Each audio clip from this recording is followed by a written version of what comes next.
मित्रांनो, मागील पिरियडमध्ये आपण थ्री फेज ट्रान्सफॉर्मरचे प्रायमरी आणि सेकंडरी वायंडिंगचे कनेक्शन्स करण्याच्या पद्धती 8 पद्धती पाहिल्यात. त्याविषयी सविस्तर माहिती आपण पाहिलेली आहे. तर पुढचा जो पार्ट आहे तो आहे सिंगल फेज ट्रान्सफॉर्मरच्या तुलनेत थ्री फेज ट्रान्सफॉर्मरचे काय फायदे आहेत.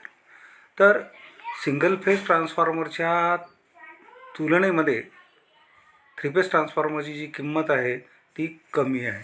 कारण 3 सिंगल फेज ट्रान्सफॉर्मर जर जोडले आपण तर 3 सिंगल फेज ट्रान्सफॉर्मरला तयार करण्यासाठी जो खर्च आहे तो जास्त येतो. त्या मानाने थ्री फेज ट्रान्सफॉर्मरमध्ये तिन्ही वायंडिंगचे कनेक्शन्स एकत्र केलेले असतात.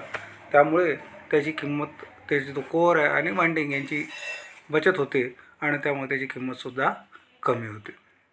त्याच्यानंतर थ्री फेज ट्रान्सफॉर्मर हे वजनाने हलके असतात. तर 3 सिंगल फेज ट्रान्सफॉर्मर एकत्र जोडण्यापेक्षा थ्री फेज ट्रान्सफॉर्मर जो आहे तो एकच असल्यामुळे त्याचं वजनसुद्धा त्या मानाने कमी असतं. त्याच्यानंतर थ्री फेज ट्रान्सफॉर्मर हे आकाराने लहान असतात. त्यानंतर थ्री फेज ट्रान्सफॉर्मरची जी असेंब्ली आहे, ज्या ठिकाणी आपल्याला बसवायचं आहे, त्या बसवण्यासाठी थ्री फेज ट्रान्सफॉर्मरला कमी वेळ लागतो. त्या मानाने 3 सिंगल फेज ट्रान्सफॉर्मर बसवण्यासाठी तो जो 3 सिंगल फेज ट्रान्सफॉर्मर एकत्र करून जो थ्री फेज ट्रान्सफॉर्मर तयार करतो त्यासाठी असेंब्लिंगसाठी सुद्धा वेळ जास्त लागतो. तर थ्री फेज ट्रान्सफॉर्मरसाठी तो वेळ कमी लागतो. त्याच्यानंतर थ्री फेज ट्रान्सफॉर्मरला जागासुद्धा कमी लागते, कारण एकच युनिट असल्यामुळे त्याला जागासुद्धा कमी लागतो. हा एक त्याचा फार महत्त्वाचा फायदा आहे. त्याच्यानंतर थ्री फेज ट्रान्सफॉर्मरद्वारे जी काही आउटपुट मिळते आपल्याला, पॉवर आउटपुट, ते सुद्धा जास्त असते सिंगल फेज ट्रान्सफॉर्मरच्या मानाने. त्यानंतर इन्स्टॉलेशन करणंसुद्धा सोपं असते. ज्या ठिकाणी आपल्याला बसवायचं आहे थ्री फेज ट्रान्सफॉर्मर, तिथे बसवण्यासाठी जे काही त्या ठिकाणी त्याचे कष्ट घ्यावे लागतात ते त्या मानाने कमी घ्यावे लागतात. म्हणजे इन्स्टॉलेशन करणं त्याचं सोपं असतं. त्याच्यानंतर थ्री फेज ट्रान्सफॉर्मर एका ठिकाणाहून दुसऱ्या ठिकाणी नेण्यासाठी त्याला आपण म्हणतो ट्रान्सपोर्टेशन हे सोपं असतं. त्यानंतर रिपेरिंगसुद्धा थ्री फेज ट्रान्सफॉर्मरचं सोपं असतं, कारण थ्री फेज वायंडिंग जी आहे ती एकाच युनिटमध्ये असल्यामुळे त्याचं रिपेरिंग करणंसुद्धा सोपं जातं. आणि थ्री फेज सप्लायपासून सिंगल फेज सप्लाय उपलब्ध होऊ शकतो सहज. सिंगल फेजपासून थ्री फेज सप्लाय आपल्याला घेता येत नाही, तर थ्री फेज सप्लायपासून आपण सिंगल फेज सप्लायसुद्धा उपलब्ध करून घेऊ शकतो. हा थ्री फेज ट्रान्सफॉर्मरचा फार मोठा फायदा आहे. तर अशा पद्धतीने सिंगल फेज ट्रान्सफॉर्मरच्या तुलनेत थ्री फेज ट्रान्सफॉर्मरचे फायदे जे आहेत पुन्हा एकदा आपण रिपीट करूया. त्याची किंमत कमी असते, वजनाने थ्री फेज ट्रान्सफॉर्मर हलका असतो. त्याच पद्धतीने थ्री फेज ट्रान्सफॉर्मर आकाराने लहान असतो. त्याच्या असेंब्लिंगसाठी म्हणजे त्याचे सर्व पार्ट्स जोडण्यासाठी आपल्याला वेळसुद्धा कमी लागतो. कारण थ्री फेज ट्रान्सफॉर्मरचे आता सांगितल्याप्रमाणे वायंडिंग जी आहे तिन्ही वायंडिंग एकत्र जोडलेले असतात. त्यामुळे त्याचा जे पार्ट्स आहे ते पार्ट्ससुद्धा कमी होतात. त्यामुळे असेंब्लिंगसाठी सुद्धा वेळ कमी लागतो. त्यानंतर थ्री फेज ट्रान्सफॉर्मर कमी जागा व्यापतो. त्याला जी जागा लागते तीसुद्धा कमी लागते. पॉवर आउटपुटसुद्धा जास्त असते. इन्स्टॉलेशन करणं म्हणजे त्या ठिकाणी उभारणीसाठी कष्ट जे आहे ते कमी घ्यावे लागतात. म्हणजे इन्स्टॉलेशन करणे सोपं असतं. त्याच्यानंतर ट्रान्सपोर्टेशन आणि इन्स्टॉलेशन करणं सोपं आहे थ्री फेज ट्रान्सफॉर्मरचं. त्यानंतर रिपेरिंगसुद्धा सोपी आहे सिंगल फेजच्या मानाने. आणि थ्री फेज सप्लायपासून सिंगल फेज सप्लायसुद्धा आपण उपलब्ध करून घेऊ शकतो. तर हे आहे थ्री फेज ट्रान्सफॉर्मरचे फायदे. त्यानंतर सिंगल फेज ट्रान्सफॉर्मरच्या तुलनेत थ्री फेज ट्रान्सफॉर्मरचे तोटे काय? जर एक फेज दोषी असल्यास पूर्ण ट्रान्सफॉर्मरने कमी होतो. कारण 3 जे फेज आहेत म्हणजे 3 वायंडिंग जे आहे ते एकत्र जोडलेले असतात, त्याचे कनेक्शन्स केलेले असतात थ्री फेज ट्रान्सफॉर्मरमध्ये एकत्र. आणि एका लिंब म्हणजे सामायिक लिंब घेऊन त्यावर कनेक्शन केले म्हणजे ट्रान्सफॉर्मर वाइंडिंग गुंडाळलेली असते. त्यामुळे एक फेज जर दोषी असल्यास पूर्ण ट्रान्सफॉर्मर निरुपयोगी होतो. त्यामुळे 3 सिंगल फेज ट्रान्सफॉर्मर जर एकत्र जोडले तर एखादा ट्रान्सफॉर्मर जरी खराब झाला तरी 2 फेजवर सुद्धा काम चालू शकते. म्हणून हा एक दोष आहे की सिंगल फेज ट्रान्सफॉर्मरची एक फेज जरी दोष असल्यास पूर्ण ट्रान्सफॉर्मर निरुपयोगी होतो, म्हणजे तो काम करत नाही. त्याच्यानंतर रिपेअरिंगसाठी जास्त खर्च लागतो. ट्रान्सफॉर्मरची जी रिपेअरिंग आहे, कारण एक वाइंडिंग जर खराब झाली तर ट्रान्सफॉर्मरची सर्व वाइंडिंग करावी लागते. त्यामुळे रिपेअरिंगसाठी सुद्धा जास्त खर्च लागतो. त्याच्यानंतर 3 फेज ट्रान्सफॉर्मरचे स्पेअर पार्ट हे महाग असतात सिंगल फेजच्या मानाने, कारण सर्व पार्ट्स जे आहे ते 3 फेज ट्रान्सफॉर्मर सिंगल फेजच्या ट्रान्सफॉर्मरपेक्षा आकाराने मोठे असतात आणि ते त्या कॅपॅसिटीनुसार त्याचे स्पेअर पार्टसुद्धा त्या पद्धतीने महाग असतात. आणि जेव्हा ते स्वतः कूलिंग होतात तेव्हा त्याची कार्यक्षमता कमी होते. जेव्हा ते स्वतः कूलिंग होतात म्हणजे 3 फेज ट्रान्सफॉर्मर जेव्हा थंड होते तेव्हा त्याची कार्यक्षमतासुद्धा कमी होते. तर हे काही तोटे जे आहेत ते जर सोडले तर 3 फेज ट्रान्सफॉर्मर हा सिंगल फेजच्या मानाने उपयोगी आहे.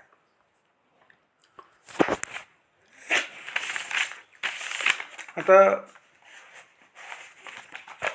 3 फेज ट्रान्सफॉर्मरचे 3 फेज व्होल्टेज आणि करंट कसं असतं ते पाहू. कारण कनेक्शन जे केलेले असतात ते स्टार किंवा डेल्टामध्ये किंवा स्टार स्टार डेल्टा डेल्टा हे आता प्रकार जे पाहिले आपण त्या पद्धतीने कनेक्शन केल्यानंतर phase voltage, line voltage, phase current आणि लाईन करंट कशा पद्धतीने असतो हे सुद्धा आपल्याला माहीत असणं अत्यंत आवश्यक आहे. तर या ठिकाणी आपण बघतो आहे की टेबलमध्ये त्याचे जे सूत्र आहे ते सूत्र दिलेले आहे. त्यानुसार आपल्याला जर secondary voltage, phase voltage, line voltage, phase current, line current हे जर काढायचं असेल तर या सूत्राचा उपयोग या ठिकाणी आपल्याला करता येतो. म्हणून हे सर्व माहीत असणं अत्यंत आवश्यक आहे. तर 3 फेज ट्रान्सफॉर्मरचे 3 फेज व्होल्टेज आणि करंट जर कनेक्शन स्टार असेल तर फेज व्होल्टेज VP = VL भागिला वर्गमुळात 3, लाईन व्होल्टेज VL बरोबर वर्गमुळात 3 VL, phase current IP = IL, IL म्हणजे लाईन करंट. तर फेज करंट हा लाईन करंट एवढा असतो. म्हटल्यानंतर बरोबरचं चिन्ह जे आहे ते दोन्ही सारखे असतात. आणि लाईन करंटसुद्धा जर फेज करंट आणि लाईन करंट जर सारखा असेल IP = IL, त्याच पद्धतीने IL = IP म्हणजे स्टार कनेक्शनमध्ये फेज करंट आणि लाईन करंट सारखा असतो. आणि फेज व्होल्टेज हा line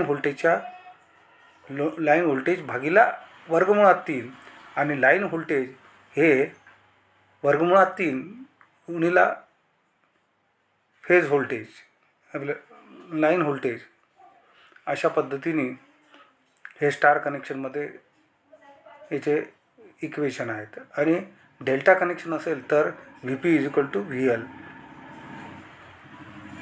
phase voltage = line voltage म्हणजे दोन्हीही व्होल्टेज हे डेल्टा कनेक्शनमध्ये सारखे असतात.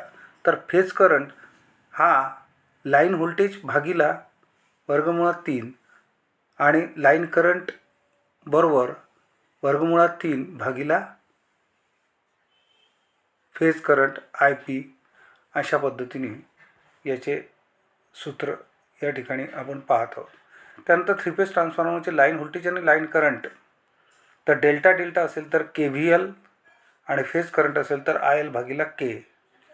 डेल्टा स्टार असेल तर वर्गमुळात 3 K हे काय आहे? कॉन्स्टंट एक गुणांक आहे, स्थिरांक आहे K.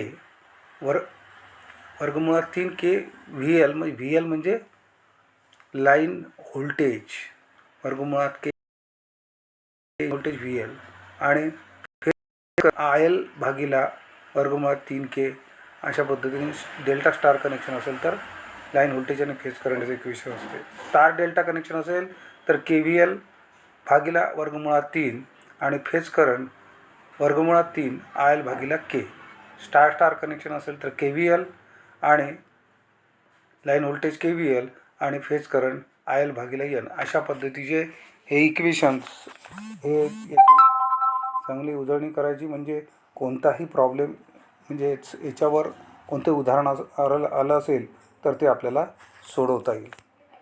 त्याच्यानंतर ट्रान्सफॉर्मरच्या बाबतीमध्ये एक व्याख्या किंवा ट्रान्सफॉर्मर रेशो म्हणजे काय हे माहीत असणं अत्यंत आवश्यक आहे. कारण ट्रान्सफॉर्मेशन रेशो हा काढावा लागतो प्रत्येक वेळेस. तर सेकंडरी वाइंडिंगमधील वेळे आणि प्रायमरी वाइंडिंग मधील वेळे यांच्या गुणोत्तराला ट्रान्सफॉर्मेशन रेशो असे म्हणतात.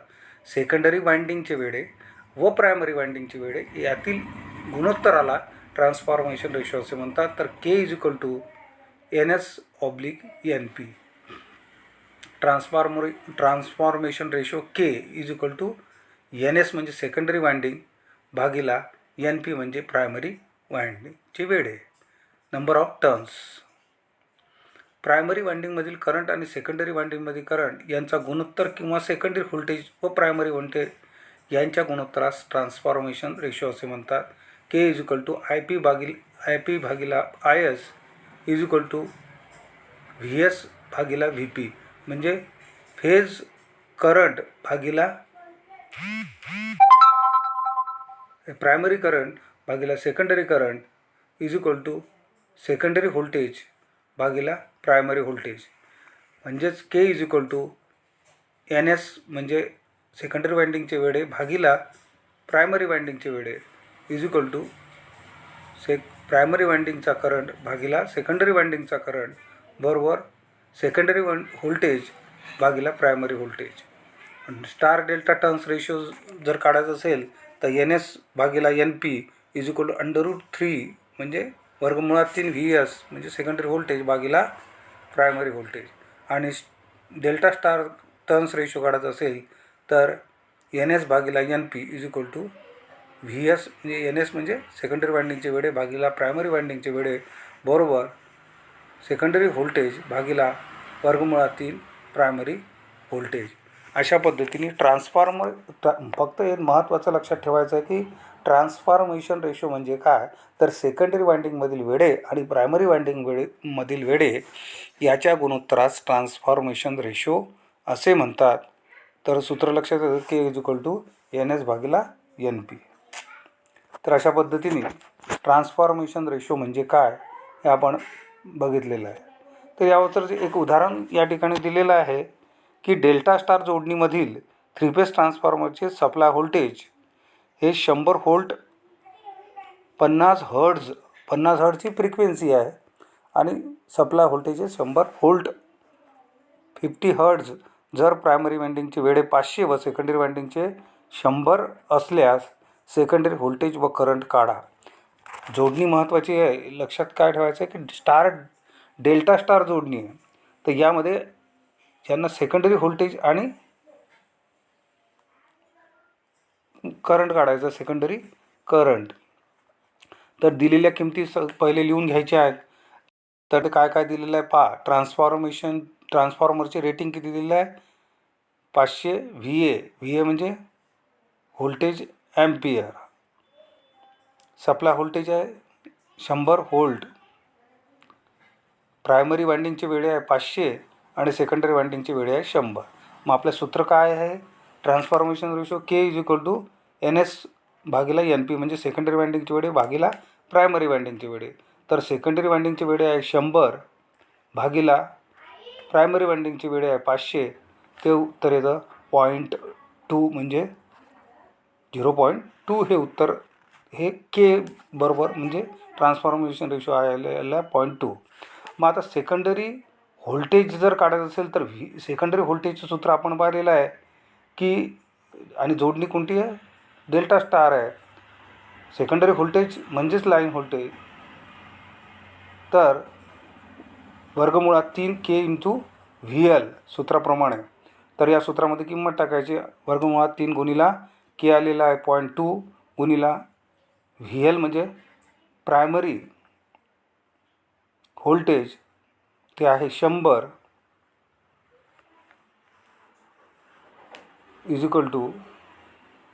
34.64 व्होल्ट हे झालं VL लाईन व्होल्टेज आपण काढलेलं आहे.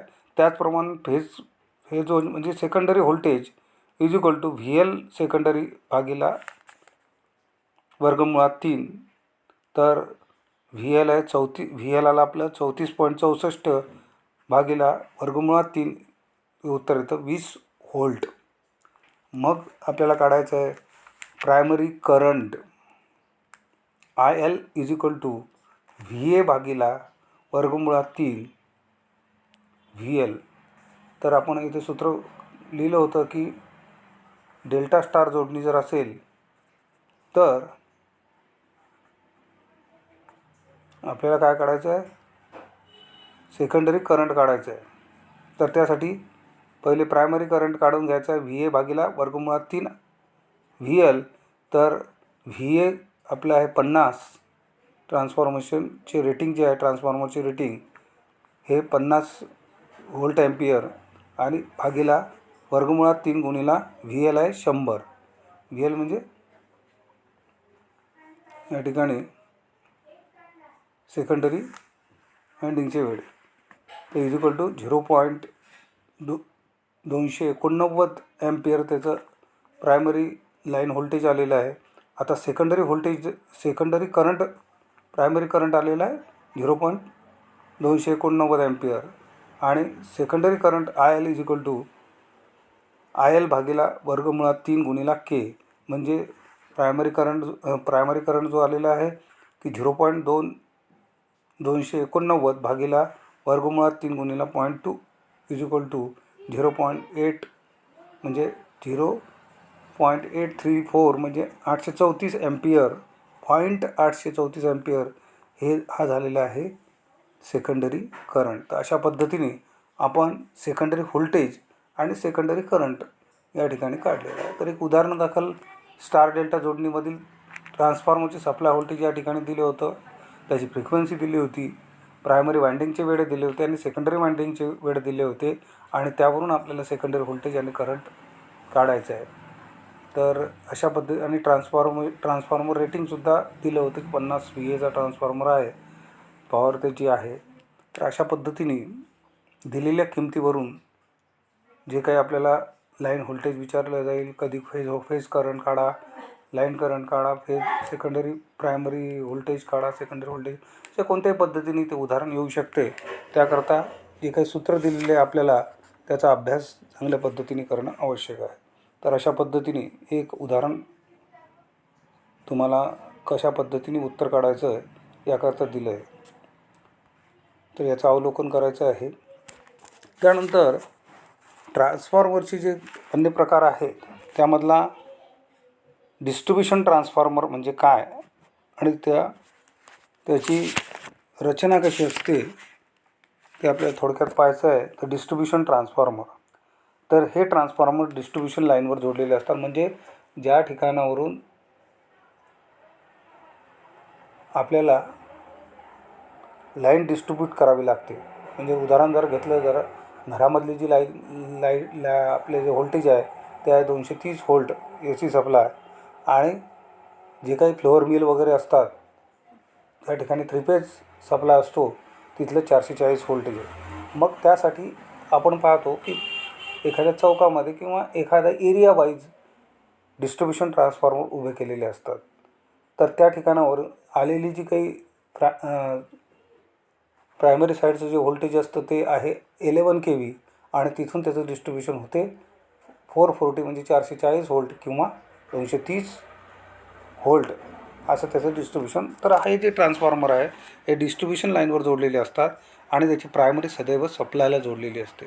प्रायमरीला काय झालं, इनपुट सप्लाय दिलेला असतो आणि याची क्षमता जी आहे 5 kV ते 2000 kVA पर्यंत असतो. ते एक उदाहरण दाखल मी तुम्हाला सांगितलेलं आहे की डिस्ट्रीब्युशन ट्रान्सफॉर्मर एक उदाहरण दाखल की डोमेस्टिक साठी किंवा कमर्शियल लाईनसाठी जे काही डिस्ट्रीब्युशन ट्रान्सफॉर्मर वापरतात त्याचं ते उदाहरण तुम्हाला दे. त्याच पद्धतीने अन्य ठिकाणी हाय व्होल्टेजवर सुद्धा डिस्ट्रीब्युशन करावं लागतं, त्या ठिकाणी सुद्धा डिस्ट्रीब्युशन ट्रान्सफॉर्मर वापरतात. तर त्याच्यानुसार क्षमता जी आहे ती 5 kV ते 20 KVA kilo volt ampere, KVA म्हणजे किलो व्होल्ट ॲम्पियर आणि KV म्हणजे किलो व्होल्ट. तर 5 किलो व्होल्टपासून 2000 किलो व्होल्ट ॲम्पियरपर्यंत याची क्षमता असते आणि या ट्रान्सफॉर्मरला सतत लोड जोडलेले असल्यामुळे यामध्ये नेहमी आयर्न लॉसेस होत असतात, कारण लोड नेहमी त्याला जोडलेले असतात. त्यामुळे लोड कमी जास्त होत असते, त्यामुळे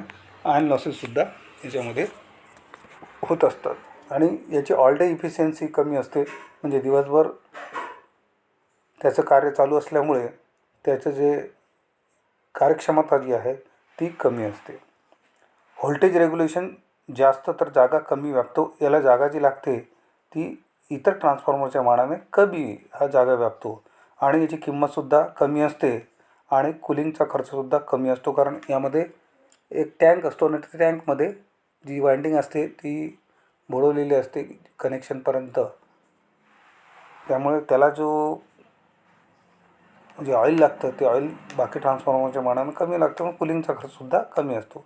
मात्र सतत देखभाल करावी लागते, कारण आपण पाहतो की ट्रान्सफॉर्मर गरम होऊ नये, त्यानंतर त्याचं टेम्परेचर नेहमी त्या ठिकाणी जाऊन मोजावं लागते. त्यानंतर काही प्रॉब्लेम जर सतत सुरू होते, ऑल डे म्हणजे त्याची जी काही त्याच्यावर जे लोड असतं ते बरंच असतं, त्याच्यामुळे त्याची देखभालसुद्धा सतत करावी लागते.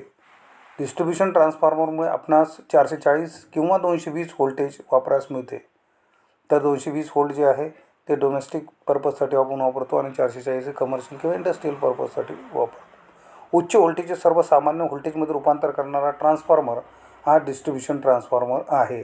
म्हणजे हाय व्होल्टेजचं लो व्होल्टेजमध्ये रूपांतर म्हणजे एक प्रकारचा स्टेप डाऊन ट्रान्सफॉर्मर हा डिस्ट्रीब्युशन ट्रान्सफॉर्मर म्हणजे स्टेप डाऊन ट्रान्सफॉर्मर असतो. याची सेकंडरी कॉइलची एक टोक ग्राउंडला जोडलेली असल्यामुळे फेज तपासणी करणे सोपे जाते, कारण जेव्हा आपण फेज तपासणी करतो तेव्हा एक टोक ग्राउंडला जोडलेले असल्यामुळे ऑलरेडी आपल्याला फेज टू फेज किंवा फेज टू ग्राउंड अशा पद्धतीचं व्होल्टेज त्या ठिकाणी आपण घेऊ शकतो. डिस्ट्रीब्युशन ट्रान्सफॉर्मरची सेकंडरी स्टार कनेक्शनची असते.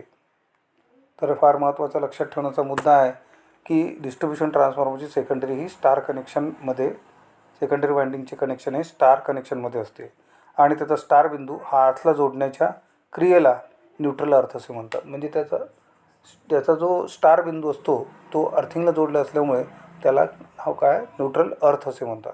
आणि या अर्थद्वारे वायर काढून 3 फेजबरोबर सर्वत्र फिरवले जाते. म्हणजे 3 फेजचे 3 वायर्स आणि हा स्टारचा अर्थ केलेला जो पॉईंट आहे तो न्यूट्रल म्हणून अशा पद्धतीने 3 फेज 4 वायर अशी सिस्टीम ही असते. आणि खालील कारणास्तव या ट्रान्सफॉर्मरने न्यूट्रल अर्थ करावे लागते. तर डिस्ट्रीब्युशन ट्रान्सफॉर्मरमध्ये न्यूट्रल अर्थ का केलेलं असतं त्याचं प्रमुख कारण म्हणजे लोड बॅलन्स करावं लागतं. लोड जर अनबॅलन्स झालं तर त्या ठिकाणी ट्रान्सफॉर्मरवरचे ते ड्यू असतात ते उडतात. म्हणजे त्या ठिकाणी अनबॅलन्स जर झालं व्होल्टेज तिन्ही फेजवरचं जे काही व्होल्टेज आहे ते बॅलन्स असावं लागतं किंवा सारखं असावं लागतं, नाहीतर ट्रान्सफॉर्मरमध्ये प्रॉब्लेम उद्भवू शकतात. यंत्राच्या संरक्षणासाठी म्हणजे त्याचं आयुष्य जे आहे ते जास्त काळ टिकावं यासाठी सुद्धा न्यूट्रल अर्थ करावा लागतो. त्यानंतर सिंगल फेज पुरवठा मिळवण्यासाठी सुद्धा न्यूट्रल अर्थ करावं लागतं, कारण एक वायर अर्थ आणि एक फेज अशा पद्धतीने 3 फेजपासून 3 सिंगल फेज आपण मिळवू शकतो.